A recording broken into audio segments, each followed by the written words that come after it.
What you're about to see is me critiquing a story-based email, one of the most popular and effective forms of email copy right now.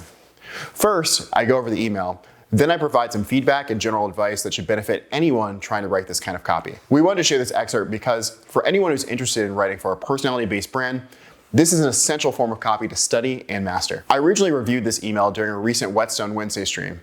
If you want your copy reviewed by one of the folks that copy that, this is a service we provide to paid members of patreon.com/thecopythatshow. Join, share your copy with us, and we'll do our best to give you actionable feedback you can use to level up your copywriting and marketing skills. Hello, everybody, hello. Our first critique is an engagement email. The identity of his audience is anyone who wants to ride a bike or rides a bike. The problem that they have is physical pain. They have felt weaker when riding a new bike. They hate wet and snowy roads. They're afraid to ride bikes. They probably think bikes are expensive. Maybe they are angry drivers. Different terrains, hard terrains, imperfect weather. Okay. Their desire is a pain-free experience and to effortlessly breeze through everything, enjoying the feeling of the wind, become healthy and fit. And the obstacles to get to those desires are they don't have the resources, whether that's time, money, or space. The terrain or weather where they are is terrible, or they feel that bike maintenance is expensive. So let's just get into this. So it's an email. Subject line is angry driver plus hot weather plus dumb cyclist equals disaster. Let's just say things got heated up. But first, let's rewind time back to 4 hours ago. As we wait in front of my friend's house, my friend Jonathan, annoyed with furrowed eyebrows, yells at me, "Ugh, how long do we have to wait? It's so hot and humid around these parts." FYI, the weatherman reported that today will be a 40 degrees Celsius day. Yelling didn't do him any favor either. It made him angrier and he turned red like a tomato. Thankfully, our friend Joseph stepped outside and walked towards us at the right time. He glanced at Jonathan and teased him. "What made you so red, pretty boy?" Jonathan was not having it, but that'll be another one for the next email. Probably. We had a long ride consisting of uphills and downhills, so it was a bit of a struggle. But still, the feeling of wind breezing through you was the reason it was worth it.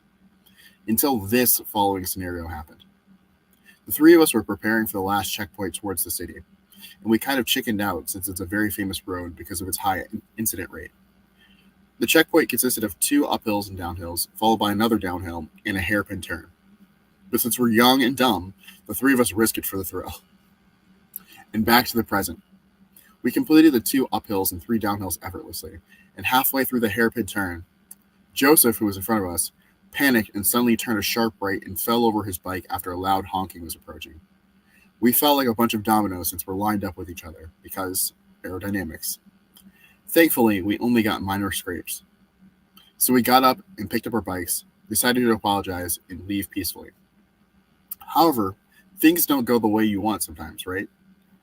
A furious, seemingly, 5'6" bald man got out of his car and slammed his car door so loud it echoed across the mountain.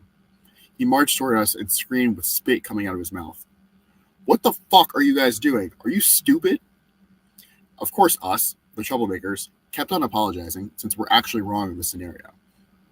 The reason why the incident happened is because Joseph was actually dozing off mid-ride, and if he hadn't turned to the right, he would have gotten injured, or worst case, yeah. Despite us apologizing, the furious driver kept screaming at us, and it was understandable. However, Jonathan was growing impatient and started tapping his fingers with his arms crossed. He ultimately reached his boiling point and started screaming at the furious driver too. "We get it, old man. Shut up. We apologized all right. What do you want from us?" And so a heated exchange began between the two. It was like a bunch of dogs barking at each other. Lol. We held Jonathan back since he has anger issues, because if he had done something to the driver, we'll be going to prison. Fortunately, time passed and it eventually came to an end. We apologized again for who knows how many times and cruised towards the city with a sigh and a relieved expression on our face. If you notice by now, there's no aha moment in this email. It's meta. And you're right. It's just a story about 3 dumb cyclists who suffer the consequences of young male syndrome. If you don't know what it is, the quick Google search should do the trick.